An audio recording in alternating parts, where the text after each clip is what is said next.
I'd like to know a little bit about the Child Crisis Center. What's that all about? So the Child Crisis Center is an emergency shelter for children birth to 15 years of age. We take in all different kinds of cases. We do work a lot with CPS, but I want to make a big point that we are not Child Protective Services. So a lot of people are afraid to come for us for help because they think that their kids are going to be taken away from them. So that's one thing I want to make, clear that we are not there to take your children away, but we do work a lot with Child Protective Service.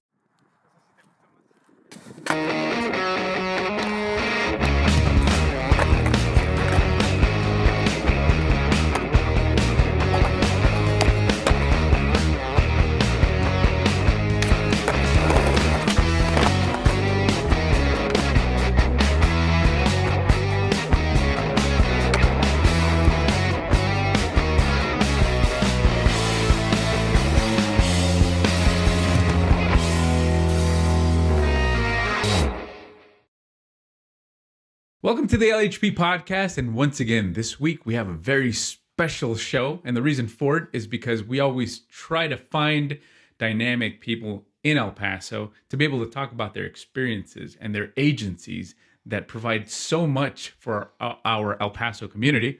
In this particular case, we have two folks from the Child Crisis Center.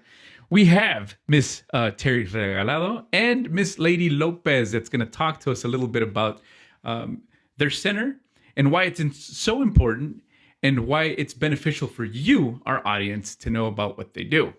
We're going to talk a little bit about parenting as well and why it's so important and the importance of getting along with family members all around because they have an extensive background also when it comes to family dynamic. So without further ado, thank you so much. Guys, how are you today? Hi, good morning. Hi, doing well. Thank you guys for taking the time to be with us. Thank you. Yeah? Yes, we're feeling excited. A little bit nervous. Perfect. There's nothing to be nervous about. But let's go ahead and kind of work ourselves in just so that we can break the ice a little bit. Tell us a little bit about yourself. Let's go ahead and go with Ms. Regalado. Okay, thank you. So again, my name is Terry Regalado. I am a supervisor with the military program at the Child Crisis Center, but I have been with the center for over 20 plus years. I started as a child care worker and now I'm running the military program there. So, I do have a lot of stories and stuff that I could tell as far as why the kids are there and, just things that I have seen throughout the center. So cool, Ms. Regalado. And that's exactly, and this is what I'm going to tell you guys. Through storytelling, people really engage because they get to put context into this whole thing. Why is it that somebody, or a child ends up at a certain place, or how did I end up working in a place like this? So stories, definitely the best way to go. Mr. Regalado, thank you for that. What about you, Miss Lady? Hi. So I would like to call El Paso my hometown, though I'm not from here. But I grew up here since I was 12. And then I did go away for the past 4 years. But my husband and I recently came back. And so here, the place where I got my feet wet with the kind of field was working at the juvenile probation department. Okay, So I you're had in El Paso. Yes, On in Delta. El Paso. Yes, Oh, yes. cool. Yeah. It was a great experience, and that's kind of what led me to want to keep working in that field. When I moved to the Houston area, I was able to be a victim advocate for sexual assault. Uh-huh. And The Center then- Against Family Violence. Yes. Or So- they changed the name recently, right? So here, that wasn't for here. This was in Houston, in the Houston area, that I got to do that. And then it became into the education for, raising awareness about domestic violence and abuse for all ages, not just, adults. And then now that we've been back in El Paso, it's been a great pleasure to be working with that same kind of field, with the Child Crisis Center. Now I'm with the military program. My job is to be the outreach, to bring out the families to join our program. Absolutely. And, provide education.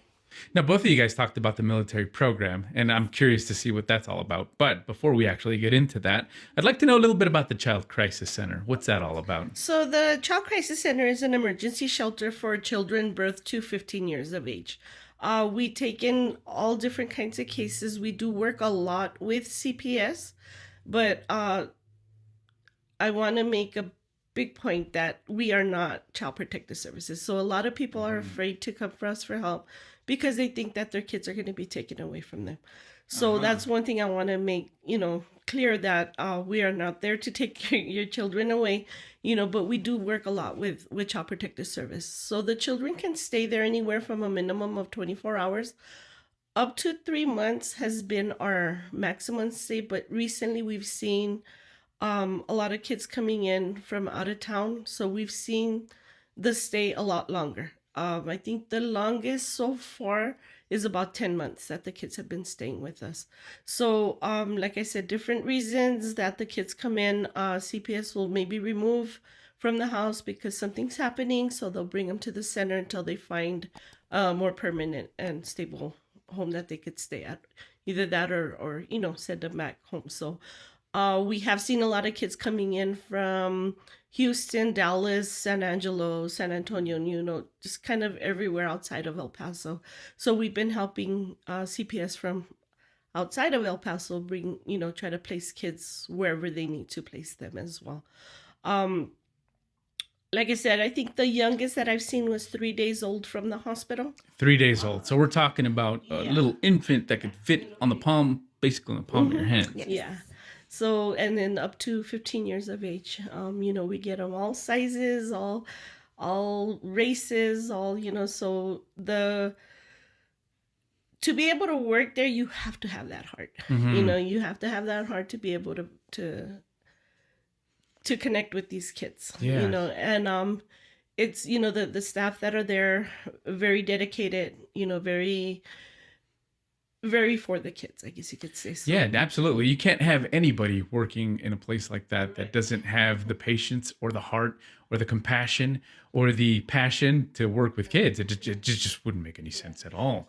But and I think it's important that whole screening process with who they hire is as important as anything else, right? So let's talk about the hard part about the whole thing. How does a child end up at the Child Crisis Center? Like I said, different reasons. CPS can go in a home and maybe see the home not suitable for the child. So they'll bring the kids to us until either the parent, fixes what they need to fix. Maybe there is no fix where they see that the parent's just not able to, care for the kids at the time. So they'll go ahead and start looking for foster homes. Like I said, the kids do stay there. I mean, it's overnight. It's kind of like a home for them there. We have 3 shifts. Graveyard shift is awake the whole time they're there, monitoring the kids. Every 15 minutes they have to go and check, bed checks and make sure everybody's, where they're supposed to be. And we have security cameras throughout the whole center, except, like in the bathrooms and the bedrooms, just to make sure that the kids are safe. Where's the address? Is it something that you can provide? No, you can't. Yes, definitely. We're at 2100 North Stevens. We're right by Austin That's in High Central. School. Yes, Central area, off of Altura and Stevens Street, right by Austin High School. So we are, that whole block is a whole bunch of different organizations. So we're at the very end of Stevens Street. Yeah, I noticed that the Transitional Living Center is also there, right? The YWCA. Yes, that's so what it's kind of relevant, the whole organization. Yeah, we also have the Runaway Center next door to us. The Runaway Center, yes, so we teenagers are there. We work with them. There's been cases where maybe we had a family of 13 come in one time where they were brought in. Dad was actually fleeing from California from CPS and ended up with all 13 kids in a studio hotel. So the news kind of got involved. They ended up bringing the kids to us. The 3 older ones were staying next door, and then the rest were staying with us. So yeah, it's just so they'll work with us. We'll work with them as well. But I guess with 25 years, there's been so many cases that... So many things that are happening. Yeah, definitely. A lot of stuff happening. Lady, and to add some context to this also, I mean, what are some of the situations that you've seen that have kind of... All right, going home and being able to say, okay, I have to disconnect because what I saw was just so heavy on my emotions. What I saw was really heartbreaking, and I have to learn how to manage my personal life with my professional life. What's one thing that really moved you? I guess the one call that did it for me, coming into my previous job as a victim advocate was my job was to respond 24/7, not like within a team.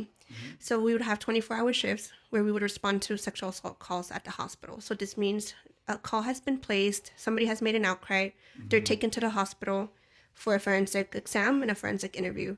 So then my job as an advocate was to guide them through the whole process and just be that support for them. And I did have a 10-year-old who, had been brought in for that reason. And the mom was just not supportive. This ended up typically, on average, I would last in the hospital for about 2 hours. That was on a good day. But that call lasted 10 hours. 10 hours? Yes. And it came in at 11 p.m. right at the end of my shift. But I responded to it and I stayed there all the way up until 9 a.m. So we're not investigating here. We're just we're there right now. Yes. But do you have to collect the information? For them at that place, I would just collect their contact information so that then we could connect them to the resources at the center. So with that, my job was to kind of guide them through, okay, right now the forensic nurse is about to come in and this is what's going to happen. If you need anything, if you have any questions, I'll be here. If you need me to step out, I'll step out. If you need me to hold your hand, I'll hold your hand. You're a first responder. So, yes, at that point, yes. And that call, we ended up having to get law enforcement involved against the mom and then CPS, and mom wanted to just leave her child there. And, it was horrible. So from that's kind of what led me to be like, okay, I think I need to take a break from direct victim services and now work with the prevention side of it. So thankfully, I was able to transition over to that, and I still got to help out with the advocacy team. And now with here, I'm loving the fact that I still get to be part of that prevention. Yeah, no, definitely. Yeah. And what you're doing is golden. So, I mean, being able to work with these kids that are so much in need. I mean, and then you have mom, and she's present, and Yes. then there's a couple of things that you can do to kind of work with her. What's that like? I mean, what's it like to try to redirect adults? Because I know a lot of times they become very skeptical. They look at you as the bad person, the bad guy. No, these people are here not to help me. They're here to separate me from my family. And what do they know about raising a child, right? Or my child? I know what's best for my child. Exactly. How do you see that? With the parenting classes, I did do parenting classes for the CPS court-ordered parents. And those were interesting because I would get anywhere from 25 to 30 parents in a room. And we're talking parents that were court-ordered, didn't want to be there. We're kind of coming in with that attitude of... Resistance. Yeah, resistance. So, it was just a matter of... Do you see it in their face? Yes. Yeah. Yeah, they come in and they're mad. Does that affect you and your personal being? Like you come in optimistic, wanting to teach them about, something that's important. And that's one thing we, straight off the bat, we let them know we're not here to tell you how to parent. We're going to go through the curriculum and, you take what you can from it, just so that it can help you. And I think giving them that note at the beginning, knowing that, they're there because someone else sent them there. We're going to try to make it to where, okay, it's not going to be that bad. You're going to get through this and we're going to get you back to where you need to be. So after like the first couple of classes, because the parenting sessions are 7 classes. So they would have to come once a week, So they would come in first couple of classes kind of, not really wanting to be there. We would lose some, because they just did not want to be there. And for the most part, at the end, we would have a little graduation for them. And, it was something that they were proud of. They finished it. We did certificates. We did a little potluck for them. And it was something that they appreciated, and they were like, okay, it wasn't that bad, so it kind of brought them down, I guess you could say, from where. Well, it's a completion also. I mean, how good does it make you feel to start a program, not wanting to, and then completing it? So as an adult, that's an actual win for you also. And I remember having one lady, she came from, she was Samoan. She was like 6'1". She was, she was kind of intimidating, but she was like, I don't want to be here, and she said, I have my kids in the car. Where am I supposed to take them? Because at that time we didn't have daycare for them. So I was like, you know what, ma'am, I'm going to let you go, go ahead and go take your kids with you. And next week, just try to make arrangements so that you could come back to class. So she was just, she was so upset. She went home. The next week she came back. I tried to talk to her again. She's like, okay, I got a babysitter. we went through the class, and after, during graduation, I told them, you guys invite your family. We're going to have food. They're going to see you get your certificate. And she was like, okay. So she's like, I could bring my kids. I'm like, bring your kids. So I'm like, okay. So I would order pizza for the kids and have, just regular food and stuff for everybody else.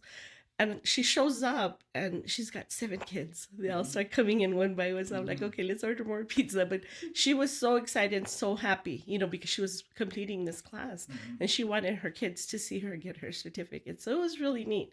It was really neat to see, because she came in with this really tough, and I don't want to be her attitude. And at the end, it was really neat to see her get her certificate. She was so proud. What? Yeah. That's so awesome to hear. It's so good to see that parents are empowered by you guys and the information that you guys provide them. What are the common threads that you guys see that all of a sudden you see a pattern of families coming in and you say to yourself, okay, this is the common denominator. This is what I see most. Or even, I don't know if it's economic factors or I know you guys say that it's everything all across, but what are some of the trends that you all see? I think with the CPS cases is mainly neglect. During COVID, we were getting a lot of calls where, everybody was at home and it's like, okay, I can't deal with the kids right now. But mainly neglect. We have seen a lot of physical abuse cases come in. But we're talking about una nalgada. Let's go ahead and say no.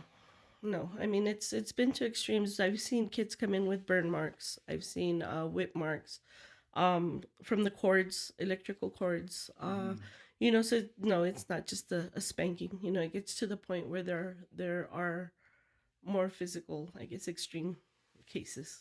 So neglect, as far as we've seen a few kids come in where they were kept in like a cage, and now they're trying to come back and I guess function like a normal person. But what do you mean, like a cage? Where they were being kept like in a cage, and the parents would feed them in the cage. So like a pet cage or something like that.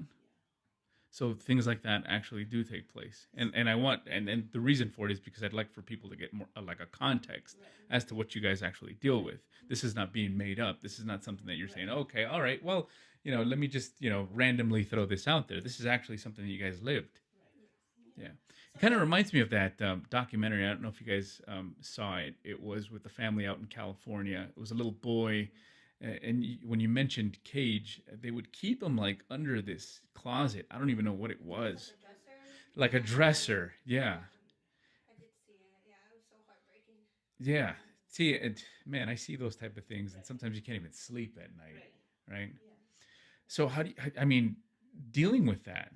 I'd like for you guys to add a little more on how you guys actually debrief yourselves from that. And it's, for me, seeing the different cases that you do see, you kind of have to hold it in.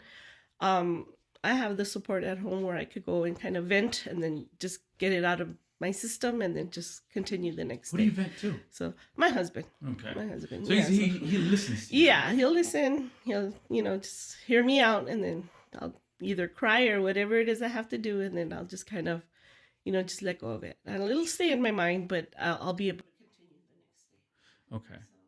Well, thank you for adding that, because again, this is extending to the family also, and you also have to have a base for yourself too, right, Lily? Like, think about it. You go to work, and then you're seeing all these things that are taking place that are heartbreaking and damaging sometimes to the soul. But you need a place to go back and be able to say, okay, I'm dumping this here. What's that like been for you? How has that been for you? For me, I guess a lot of it was having a good team, working well with your coworkers and knowing what you all go through and knowing that there's one of you that can pick up when the other one isn't doing so well. And then, of course, my husband also. But then it came to a point where I was like, okay, I think I'm putting too much on my husband. So I think I need therapy, And I did reach out to therapy, and that was back in Houston, and I still kept my therapist, and I'm still seeing him, via Zooms. Yeah. Okay. Yeah. So I feel like I need that kind of impartial person who's also been in the kind of field that can understand what I'm going through and just kind of guide me through what my options are and how I can deal with it best. When you guys provide parenting classes, is that a form of therapy for you guys also? I would think so, especially for me now. I'm a new parent. Mm-hmm. I have a Congratulations. thank you. I have a 1 year old. So now, as I'm going through the classes, I look at them like, oh, okay, so this is what I should do with my child. Listening to other parents tell me their experiences when they have older children. I'm like, okay, that gives me an idea of how I can do it when my child goes through those stages as well. Newly parent, you said. Yes. How has working at the Child Crisis Center made you maybe reevaluate how you saw parenting? Um, Or not even that. Maybe just really have an like impact. cases and the services we offer. Honestly, I think I'm able to separate it a bit better now that I'm a parent, which is weird to me. When I was a parent, I kind of would keep it with me and take it everywhere with me, kind of. And I was just very passionate about it. And I still have that same passion. It's just now I feel like my job and my call is to try to prevent it as much as I can. So if I can educate somebody at the store, if I can educate somebody, that's coming directly for the service, then I want to be able to help in that way. Maybe not directly with victims yet. That's something that I would like to go back to one day. But at this time, I'm still taking my break and I'm enjoying my break with being able to do the prevention side of it. Wow. Yeah. That's tough, isn't it? Yeah, Mr. Regalado? How do you guys deal with like counter transference and things like that when all of a sudden you're all of a sudden finding feelings for a client or they're vice versa for you guys? Because I know it happens. Yeah, I mean, that's when they tell us, do not get attached to the kids, but it's impossible. It's impossible not to. The kids rely on you. I don't work directly with the kids anymore, but they come by my office, when they're passing by from school. They'll come into my office and come and give me hugs, or and it's hard. It's hard not to get attached to them.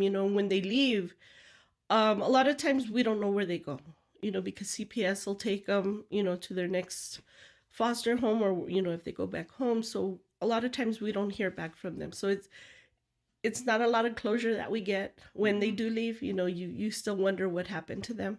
I have come across a couple of clients that are now adults that used to be with us when they were young. So And they recognize you.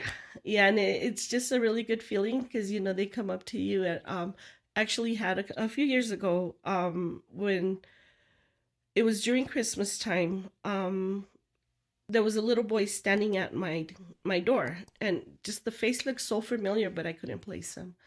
So I'm looking at him and I'm telling him hi, and then his dad comes in. His dad was with us when he was about 10 years old. So the center itself doesn't really. We do offer services for not non-CPS cases, I guess you could say. If a parent needs a break or something. In his case, it was a family of 5. Mom was kind of in and out of the hospital for mental issues, so they were with us quite a bit. And he remembered being there at the center, off and on. He was working for a construction company, and his boss asked him, "Do you know a place where we could donate?" He says, "I want to donate to a center." And he took them back to the center. So it was really neat because he came in, and when I saw I started crying, because it's just a face that I had seen when he was young. And now he was there with his 2 sons and showing him the center and where he stayed, so it was really neat to see that, so yeah, so that was just something that just stayed with me, and knowing that we were there to help him, where he was able to come back and, and give back to the center where we helped him. So it was neat. Yeah. No, it helps out in various things because I think that sometimes we take life for granted. And I know for a fact that when I was growing up, I was getting into a lot of unnecessary trouble growing up. I was, typical teenager, hanging out with my buddies and doing stuff that I'm not supposed to be doing.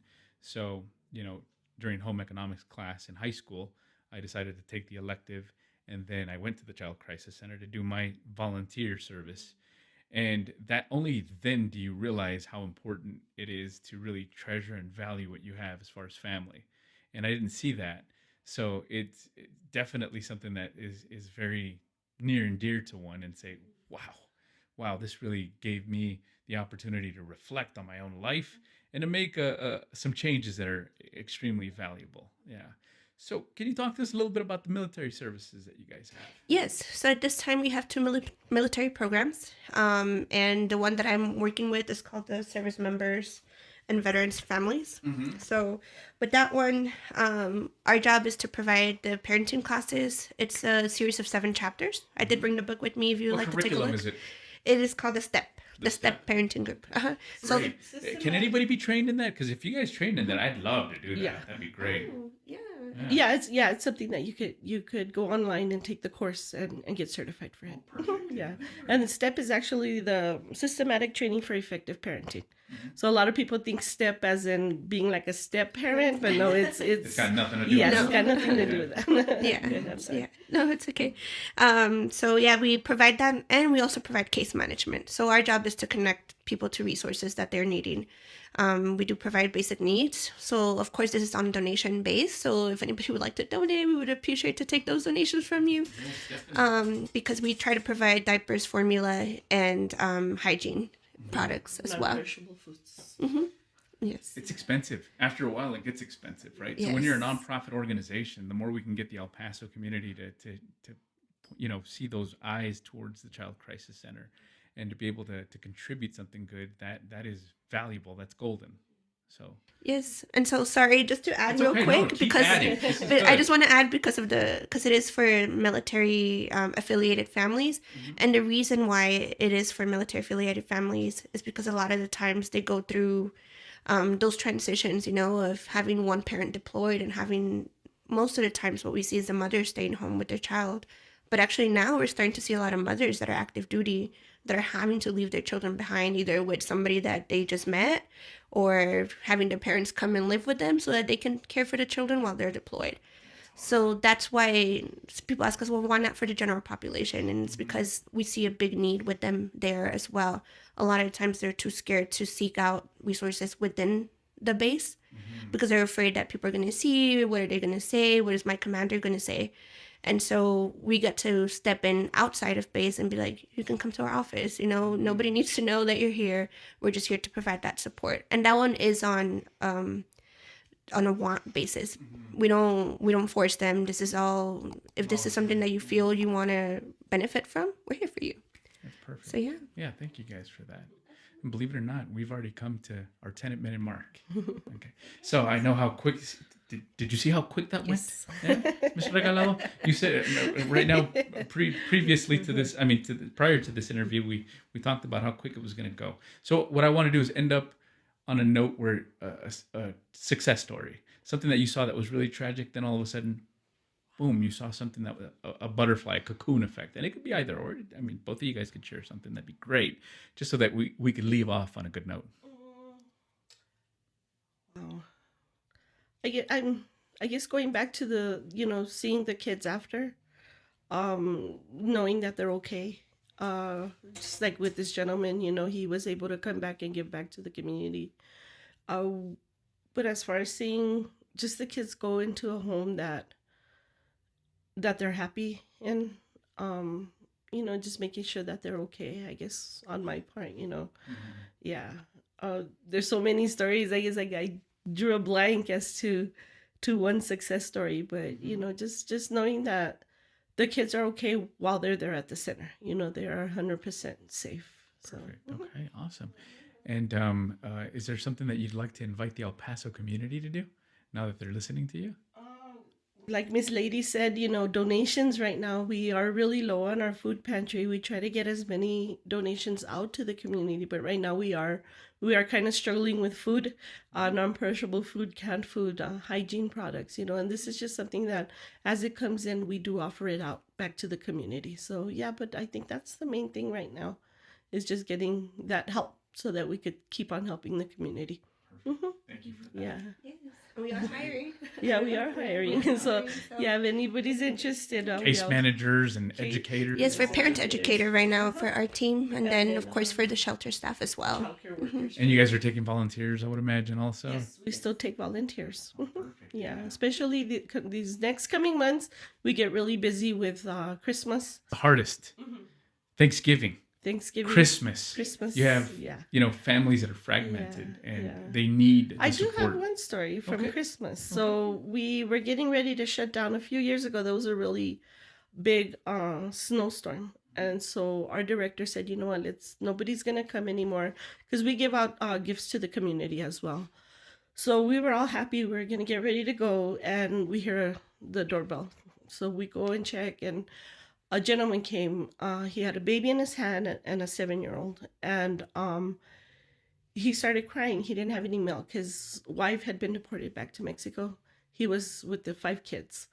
And he didn't know where to go. He didn't know what type of formula the baby, he was just asking for milk. So the director just kind of looked at us and said, you all need to go get food, go get clothes, toys, let's just pack up his car. So we ended up packing up his car. And there had been this one porcelain doll that we kept hiding because everybody was kind of afraid of it. So we kept hiding her, and I said, you know what, let's just put it in the box. So when we took it out, the little girl grabbed it, and her eyes just lit up, and she turned around and told the dad, she told him in Spanish, I told you Santa Claus was going to come help us, and we just kind of lost it there. We just kind of went off and left the director with him. But yeah, just little things like that. This one little doll that we took for granted, that nobody was going to want, but she was so happy to see it, and she kind of reassured Dad that things were going to be okay. So yeah. That's a very warm story. Thank you for sharing that. Lady, anything you want to say before we wrap this up? No, we're just so glad that you had us here and that we get to talk about what we do, and hopefully if there's anybody else out there that would like to collaborate with us also, and in terms of sending resources to each other, I think that's something that we work well with. That's the way we can help the community. Yeah. Thank you so much, and thank you both for being here today. Thank you for the opportunity. Awesome. So for those that are watching right now, please, if you guys can, donations to the Child Crisis Center are very much appreciated. If you're enjoying the content for Love, Health, Prosperity El Paso, if you think that mental health and family cohesiveness is something important, don't forget to support our channels. We appreciate you guys watching, and we'll see you guys the next time.